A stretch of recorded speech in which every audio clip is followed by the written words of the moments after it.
मृत्युंडम महाकाय सूर्यकोटि संप्रभ निर्विघ्नं कुरु मे देव सर्वकार्येषु सर्वदा मंगलम भगवान विष्णु मंगलम गणध्वज मंगलम पुंडरीकाक्ष मंगलाय तनो हरि ओम गजाननं भूतगणाधिसेवितं कपितजं फलचारुभक्षमासुतं शोकविनाशकारकं नमामि विघ्नेश्वर पादपंकजं।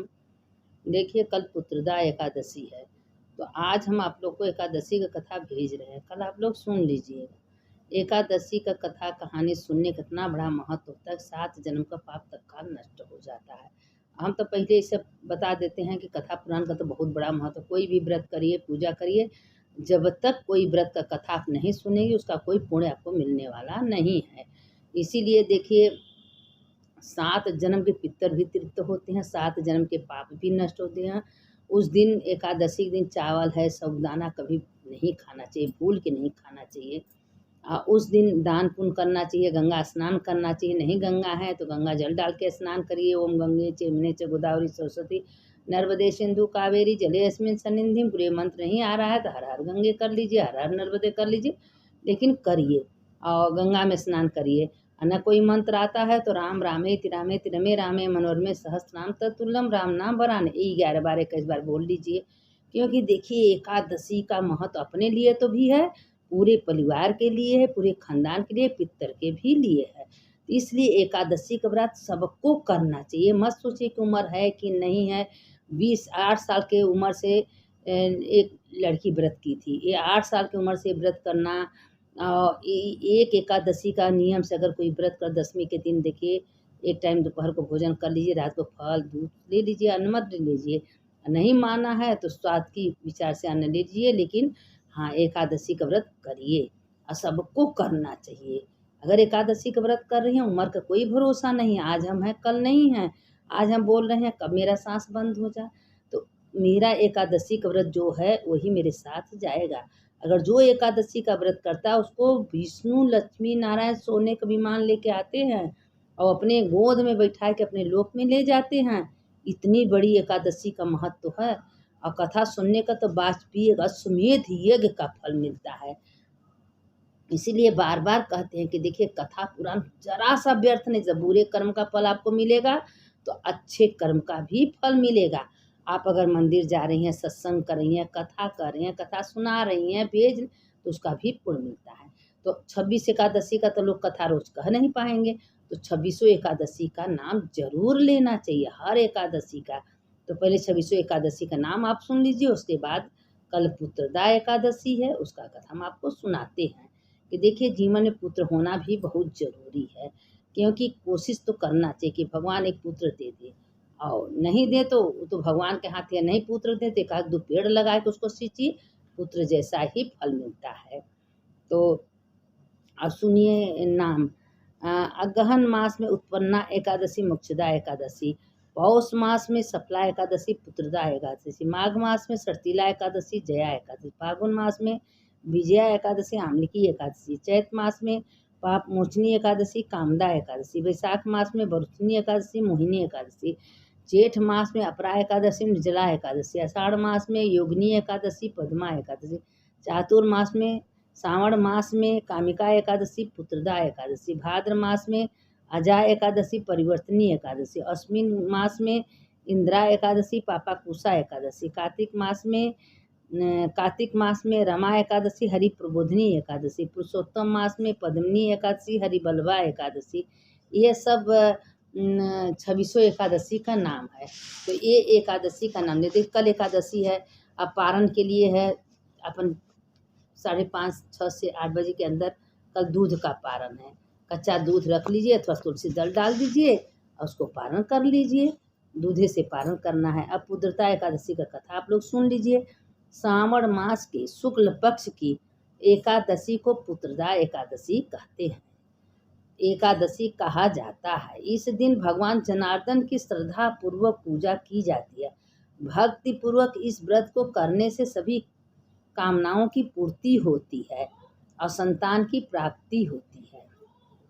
रखने वाले को यह व्रत अवश्य करना चाहिए। जिसको संतान की इच्छा हो तो यह व्रत जरूर करना चाहिए। कामदा एकादशी की कथा समाप्त होने पर धर्मराज युधिष्ठिर ने श्रावण मास के शुक्ल पक्ष की एकादशी के बारे में भी यही सब प्रश्न किए। इसमें उत्तर में भगवान कृष्ण ने कहा, हे पांडु पुत्र युधिष्ठिर, श्रावण शुक्ला एकादशी का नाम पुत्रदा है। मैं इसके बारे में एक प्राचीन कथा सुनाता हूँ। इसके पढ़ने और सुनने मात्र से वाजपेयी यज्ञ का फल मिलता है। देखिए, हम आप लोग से कहते हैं कथा सुनने का इतनी बड़ी महत्व है। वाजपेयी यज्ञ का फल प्राप्त होता है। आप ध्यान पूर्वक इस कथा को सुनिए। द्वापर युग में आरंभ में माहिष्मती नगरी में महिजीत नाम का एक प्रतापी राजा राज करता था। उसका बहुत बड़ा राज्य था, परंतु कोई पुत्र न होने के कारण राजा महिजीत को राज्य सुखदायक नहीं लगता था। पुत्र प्राप्ति के लिए राजा ने अनेक दान पुण्य यज्ञ हवन आदि उपाय किए। देखिए, जब पुत्र नहीं होते हैं तो आदमी क्या क्या कर्म नहीं करता है कि हमारे जीवन में, हमारे घर में भी एक पुत्र हो जाए, हमको पिंड दान दे, तो करना चाहिए। तो उसने बहुत किया, वो पुत्र लायक हो जाए, सुपुत्र हो जाता और अच्छा है, तो उपाय किए, परंतु राजा को पुत्र की प्राप्ति नहीं हुई।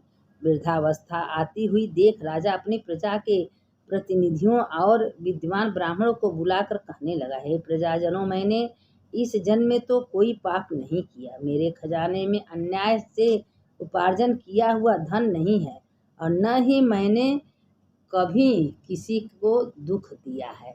मैंने अभी तक जितना भी सब कुछ कर्म अच्छे से किए हैं, कभी कोई दुख किसी को नहीं दिए, न हम कभी कोई को कष्ट दिए।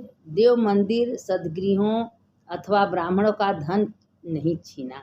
किसी दूसरे की धरोहर भी मैंने कभी नहीं ली और न ही प्रजा का अन्यायपूर्ण कोई भी कर लगाया। मैं प्रजा का पुत्र के समान मैं पालन करता हूँ तथा ब्राह्मणों को सन्यासियों को भरपूर दान देता हूँ। यद्यपि न्याय की रक्षा के लिए मैं अपराधियों को दंड देता हूँ, परंतु कभी किसी से घृणा नहीं की, सबको समान माना, सज्जनों की सदा पूजा करता रहा। इस प्रकार धर्मयुक्त राज करते हुए भी मेरे पुत्र नहीं हैं। इस कारण मैं अत्यंत दुख पा रहा हूँ। इसका क्या कारण है? राजा महिजीत इस समस्या के निवारण हेतु प्रजा के प्रतिनिधि तथा मंत्रीगण वन में जाकर बड़े बड़े ऋषियों और मुनियों के दर्शन करते हुए किसी विद्वान तपस्वी की तलाश में गए। एक आश्रम में उन्होंने एक अत्यंत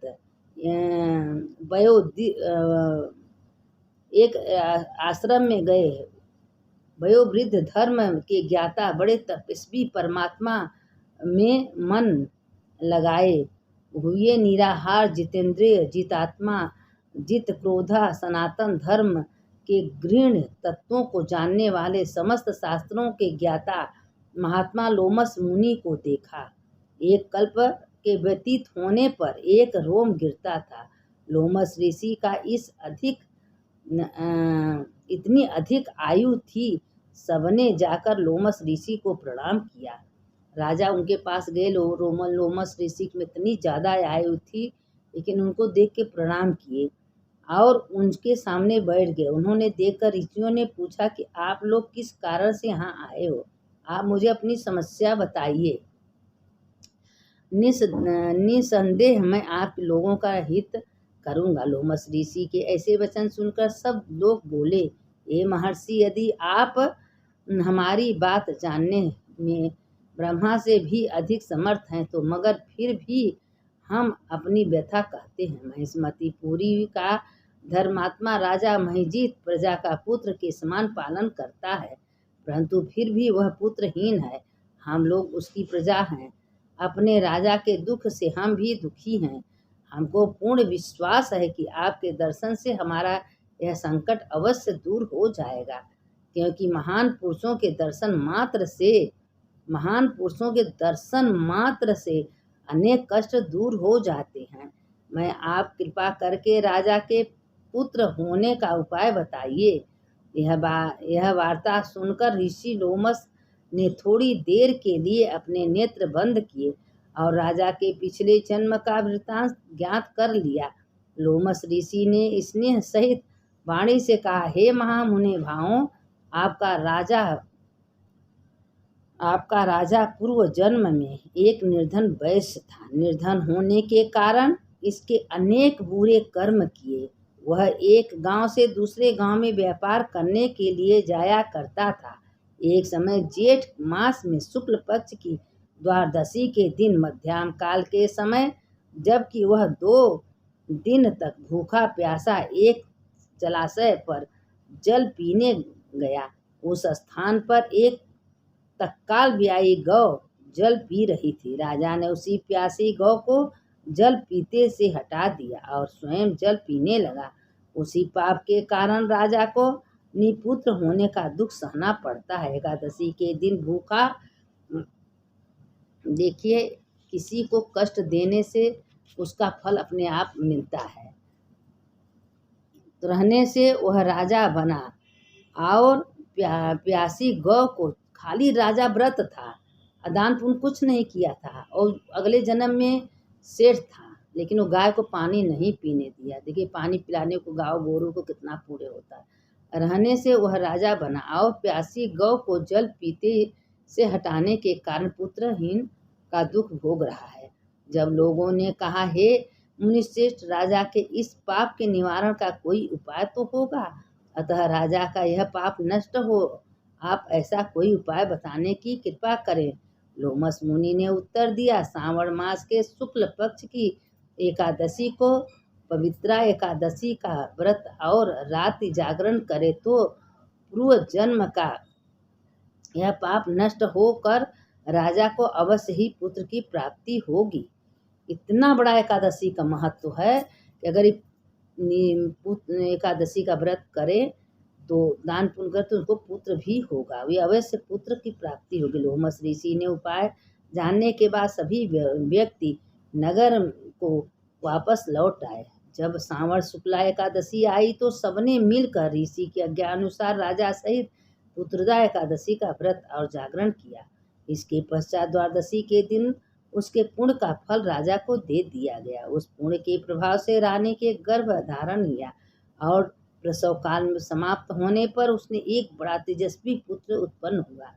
अंत में भगवान कृष्ण ने कहा, हे राजन, उस श्रावण शुक्ल एकादशी का नाम पुत्रदा एकादशी है। अतः संतान के सुख की इच्छा रखने वाले इस व्रत को अवश्य करें। इसके महाशय को सुनने से मनुष्य सब पापों से मुक्त हो जाता है और इस लोक में संतान सुख भोग कर परलोक में स्वर्ग को प्राप्त होता है। जो इस कथा को मन लगा के सुनता है उसके समस्त पाप नष्ट हो जाते हैं और वह उसको पुत्र भी होते हैं। यह कथा सुनने से वाजपेयी यज्ञ का फल मिलता है। एक घड़ी आधे में पुण्य। जो इस कथा को थोड़ा सा भी सुन ले उसके समस्त पाप नष्ट हो जाते हैं, उसके पुत्र सुखी रहते हैं, इसमें कोई संदेह नहीं है। इसीलिए कहते हैं कि कथा पुराण कोई व्यर्थ नहीं जाता। कल पुत्रदा एकादशी है, कल इसका व्रत आप लोग सब कोई कर लेना। अब देखिए, इसी में पुत्रदा एकादशी की कहानी है, इसी में हम डाल दे रहे हैं थोड़ा सा, उसको भी आप लोग सुन लीजिएगा।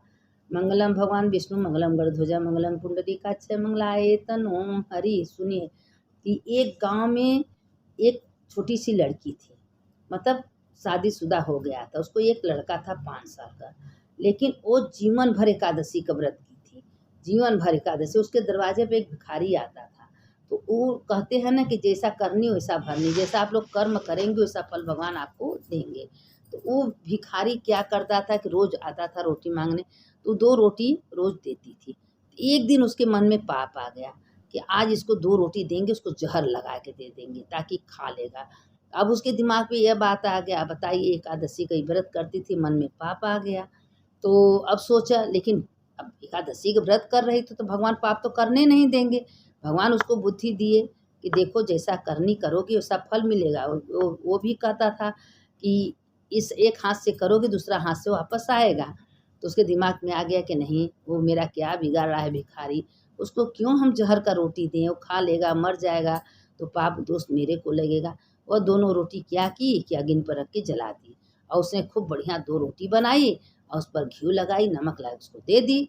अब देखिए वो भिखारी दोनों रोटी नहीं खाया, दोनों रोटी ले गया। और उसी दिन उसका बेटा स्कूल पढ़ने के लिए गया था। जब पढ़ने के गया तो उस दिन उसके आने का 2 बजे का टाइम था, वो घर पर नहीं आया। 2 बज गया, 3 बज गया, 4 वो घबराने लगी, हाथ पैर पैर ठंडा, मेरा पुत्र क्यों नहीं आया? हे भगवान, मैं कौन गलती किया? हमने ज़िंदगी भर पुत्रदा एकादशी का व्रत किए हैं, सारे व्रत किए, क्यों मेरा बेटा नहीं आया? प्रभु कुछ तो हो तो नहीं गया? उसके बाद 2 घंटे बाद दरवाज़ा खोला तो उसका बेटा कीचड़ से फँसा, बेहोश पड़ा था। उठाया, गोदी से चपकाई, गले लगाई, कहे बेटा क्या हुआ? कहें कि माँ जी, जो भिखारी आता है उसको तुम 2 रोटी खिलाती हो, वही 2 रोटी हमको खिलाया, हमको पानी पिलाया, मैं टिफ़िन नहीं ले गया, कुछ खाया पिया, मैं बेहोश होके चक्कर आया, गिर गए कि हमको पता भी नहीं था, लेकिन वही भिखारी ने हमको आज बचाया है। अब उसने भगवान के सामने इतना रोई, बेटे को गले लगा ली कि हे भगवान, पाप करने से आप हमको बचा दे। उस भिखारी को हम ज़हर का रोटी दे, आज हम वो रोटी दे देते, वो रोटी मेरे बेटों को खिलाता, बेटे से तो हम हाथ धो जाते, मेरा बेटा कभी मेरे पास वापस नहीं आता। कहते हैं ना, जैसा करनी वैसा भरनी, इसीलिए कहते हैं कि कभी बुरा कर्म मन से नहीं सोचना चाहिए। कभी किसी के बच्चे के बारे में, किसी के लड़के के बारे में, किसी के परिवार के बारे में मन से गलत विचार नहीं ले आना चाहिए। मन से नहीं सुन, आपके पास हो तो अच्छा है आप दीजिए, नहीं है तो मत दीजिए, लेकिन कभी कोई गलत चीज़, खराब चीज़, सड़ा चीज़ मत दीजिए किसी, क्योंकि इस एक हाथ से देती हैं, दूसरे हाथ से आपके पास वापस आता है। तो मत किसी का बुरा करिए, मत बुरा सोचिए, मत दीजिए। अब वो इतना रोई, इतना भी भगवान के सामने जाके, हे भगवान मेरे गलती को क्षमा कर दीजिएगा, आप हमको बचा लिए। एकादशी का इतना बड़ा पुण्य था कि हम जीवन भर आपका एकादशी का व्रत किए थे, आज हमको पाप करने से बचा ले। क्यों ऐसा पाप मेरे मन में आया भगवान? हमको पाप कभी मेरे मन में कभी भूल के न आवे। हे भोलेनाथ, हे विष्णु भगवान, हे दयानिधि, आप हमारे ऊपर कृपा करिए भोलेनाथ। अब लगी रोने। देखिए, अगर गलती हो गया तो क्षमा भरा भगवान से मांगिए, और भगवान के सामने प्रार्थना की तो भगवान उसका क्षमा भी कर देते हैं। तो अपना रो रो के भगवान के सामने क्षमा, तो उसके मन में विचार आया कि तुम्हारे सब गलत की थी, तुम्हारा पाप नष्ट हो गया। तो भगवान अब आज से कभी भी हम कभी बुरा कर्म नहीं करेंगे। अब उसने एकादशी का व्रत करती थी, कथा सुनती थी, कहानी सुनती थी। तो एक गाँव में गई, सबको पूजा वूजा करने के बाद सबसे कथा कहानी कहने लगी कि भाई आज एकादशी है, आप लोग कहानी सुन लीजिए, मेरा कथा सुन लीजिए। तो कोई तो मुँह मोड़ लेता था, तो कोई कहता हमको पास टाइम नहीं हम तुम्हारे कथा कहानी सुनने का। देखिए, जो कथा कहानी का अपमान करता है उसको सुनाना भी नहीं चाहिए, लेकिन जो सुनता है उसी को सुनाना चाहिए। लेकिन जो नहीं सुनता है उसका पाप तो भी सुनिए। तो मुँह मोड़ ली, कहीं हमारे पास समय नहीं। अब जो कही कि मेरे पास समय नहीं है, और जो उसका कथा कहानी प्रेम से सुनी, तो उसको तो भगवान सब कुछ दे दिए। उसके घर में पुत्र पौत्र सुखी रहो। जो कहा नहीं, उसके परी शरीर में कोढ़, सफ़ेद सफ़ेद पूरा कोढ़ हो गया। अब वो रोने लगी, तड़पने लगी कि क्या ऐसा पाप किए। अब मन में सोची कि वो बहना एकादशी का व्रत करती थी, अखंड, सबसे कहती थी मेरा कोई कथा सुन ले, मेरा कहानी हम सुने नहीं। लग रहा है उसी पाप के कारण से आज हम दुख भोग रहे हैं। फिर वो रोते रोते उसके पास गई, कही बहना हमको कथा सुनाइए, कहानी सुनाइए, हम बहुत बड़ा गलती की, हम आपकी कहानी नहीं सुने। कहें क्या हुआ बहन? कहें देखिए, हम तुम्हारा कहानी नहीं सुने, अपमान कर दिए तुम्हारे कहानी कथा का। आज मेरा शरीर देखिए पूरा सफ़ेद हो गया है, मेरे अंदर दर्द पीड़ा हो रही। वो कहानी, पूरा कहानी सुनाई, एकादशी का महात्म का सुनाई, कहानी सुनाई, कथा सुनाई। जब वो सुनी, भगवान से क्षमा मांगे तो उसका सब कुछ ठीक हो गया। तो इसीलिए कहते हैं कि कभी कोई कथा कहानी कहे तो उसका अपमान मत करिए, प्रेम से सुनिए, उसका मजाक मत उड़ाइए। अगर उसका मजाक नहीं उड़ाएंगे, स्वयं अपने आप का मजाक उड़ाएंगी। जो किसी दूसरे का मजाक उड़ाता है, हंसी उड़ाता है, किसी के बारे में उल्टा सीधा बोलता है या हंसता है किसी के बारे में, तो भगवान कहते हैं घबराओ मत, वही चीज़ तुम्हारे पास आने वाला है, कहीं वो जाएगा नहीं। इसीलिए भूल से कभी गलती हो गया तो ठीक है, अपने गलती से भगवान के सामने क्षमा प्रार्थना मांग लेना चाहिए। कभी गलती से किसी का मजाक नहीं उड़ाना चाहिए, न कभी किसी का हंसी उड़ाना चाहिए, क्योंकि हर चीज़ में भगवान है, अपने कर्म अनुसार मिलता है। आप किसी को बार बार कहते हैं, किसी को राम राम कहेंगे तो राम राम कहेगा, किसी को कहेंगे राधे राधे राधे, किसी को गाली देंगे तो गाली आपके सामने उलट के आएगा। तो अच्छा कर्म करेंगी तो अच्छा कर्म आपके सामने आएगा, वह कभी व्यर्थ नहीं जाता। जैसे बुरे कर्म का फल मिलता है, वैसे अच्छे कर्म का भी फल मिलता है। अगर आपको ज्ञान है, जानकारी है, किसी को अच्छा बात बता दीजिए, नहीं है तो बुरा मत किसी से कहिए। क्योंकि ऊपर वाला हर क्षण हर समय वह सुनता रहता है। तो इसीलिए भगवान के सामने हमेशा अच्छा शब्द बोलिए, अच्छी बातें बोलिए, ऐसा वाणी बोलिए मन का आपा खोल, ऐसा बात बताइए बोलिए कि सब आपकी बात से खुश हो जाए, आपका कहें कि हाँ भाई वो अच्छी बात बोलती है, अच्छी बात बताती हैं, उसका तारीफ होता है। अब पता चले कि किसी को गलत बोल दीजिए, गलत कह दीजिए तो उसका पाप का भागी आप ही बनेंगी। तो ऐसा कभी मत करिए। कहानी सुनिए, कथा। तो कल एकादशी है, नहीं आपको मंत्र आता है तो राम रामेति रामेति रमे रामे मनोरमे सहस्रनाम तत्तुल्यम राम नाम। जो एकादशी का व्रत रहता है वो कच्चा दूध से पारण है। कच्चा दूध में तुलसी ना के थोड़ा सा पारण कर लीजिए, उसके बाद जो मन सो खाइए। उसके बाद कथा कहानी सुनिए। कथा कहानी से समस्त पाप नष्ट हो जाता है, व्यर्थ नहीं जाता। सुनने वाले की जय, सुनाने वाले की जय। यह कथा कल आप लोग सुन लीजिएगा, आज भी सुन लीजिएगा। एकादशी काल है, हम इसलिए कथा आज भेज दे रहे हैं, आप उसको प्रेम से सुनिए। अच्युतम केशवम राम नारायणम कृष्ण दामोदरम वासुदेवम हरे श्रीधरम माधवम गोपिका वल्लभम जानकी नायकम रामचंद्रम भज। राम रामेति रमे रामे मनोरमे सहस्रनाम तत्तुल्यम राम नाम वरानने। यह मंत्र जरूर सुनिएगा। सुनने वाले की जय, सुनाने वाले की जय। हर हर महादेव, घर घर महादेव।